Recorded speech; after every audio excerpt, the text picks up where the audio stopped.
Doctor విద్యా సమాజంలో అత్యున్నతమైనదని doctors medical academy director Rayalu Satish Babu ఈగోధరణి అన్నారు. ఖమ్మం నగరంలో భక్త రామదాస్ కళాక్షేత్రంలో doctors medical academy triumph success summit నిర్వహించారు. ఈ కార్యక్రమానికి ముఖ్య అతిథిగా వ్యవసాయ శాఖ మంత్రి తుమ్మల యుగేందర్ తనయుడు హాజరయ్యారు. అధిక చాప్టర్స్ మెడికల్ అకాడమీ సంస్థ స్థాపించిన కొద్ది రోజుల్లోనే వందలాది మంది విద్యార్థులను డాక్టర్లుగా తీర్చిదిద్ది ప్రజలందరికీ మన్ననలు పొందిందని వారు కొనియాడారు. డాక్టర్స్ కావాలనే లక్ష్యాన్ని చేరుకుపోయేందుకు కూడా 25 ఏళ్ల తమ విద్యాబోధనలు దోహదపడతాయని అన్నారు. ఈ సందర్భంగా డాక్టర్స్ మెడికల్ అకాడమీ కోచింగ్ ద్వారా MBBS సీటు సాధించిన విద్యార్థులను సత్కరించారు. ఇవాళ మంది ట్రైంఫు మీట్. ట్రైంఫు అంటే అర్థం ఏంటంటే a very great success meet. ఎందుకంటే మనం మెగా సక్సెస్ మీట్ పెట్టాం, గిగా సక్సెస్ మీట్ పెట్టాం. ఇక అసలు దానికంటే పవర్ఫుల్ ఏం పెట్టాలని అర్థం కాక మనం వెరీ గ్రేట్ సక్సెస్ మీట్ అని ట్రైంఫు మీట్ అనేది మనం అరేంజ్ చేసాం ఇవాళ.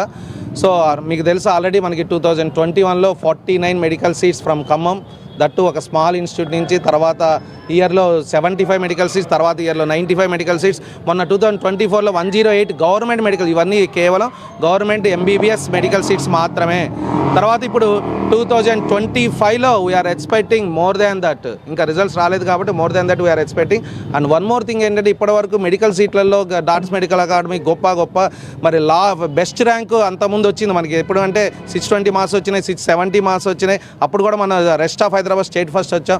మళ్ళీ 2025లో మనం ఏంటో నిరూపించాం. Very hard paper. ఎందుకంటే ఈజీ పేపర్లు ఇస్తే ఎవడైనా సాధిస్తారు, కానీ వెరీ హార్డ్ పేపర్లు తెచ్చినోడే దమ్మున్న వ్యక్తి అని అర్థమైంది. ఇప్పుడు మనకి డాక్టర్స్ మెడికల్ అకాడమీలో స్టాఫ్కి ఎంత దమ్ముంది అనేది ఇక్కడ నుంచి అర్థమైంది మనకి. ఎందుకంటే వెరీ టఫ్ పేపర్లో, ఎందుకంటే లెక్చరర్స్ కూడా టఫ్ అయిన పేపర్లో 626 మార్క్స్ తెచ్చుకొని and all India rank 307 open కేటగిరీలో తెచ్చుకోవడమే కాకుండా రెస్ట్ ఆఫ్ హైదరాబాద్ అంటే మొత్తం జిల్లాల్లో ఒక 2 జిల్లాలు మినహాయిస్తే మొత్తం జిల్లాల్లో మనకి స్టేట్ ఫస్ట్ రావడమే కాకుండా నాన్ కార్పొరేట్ సిస్టంలో స్టేట్ ఫస్ట్ వచ్చింది. కాబట్టి ఇదే దిశగా మనం ఈసారి కూడా మనం లాంగ్ టర్మ్ క్లాసెస్ స్టార్ట్ చేశాం.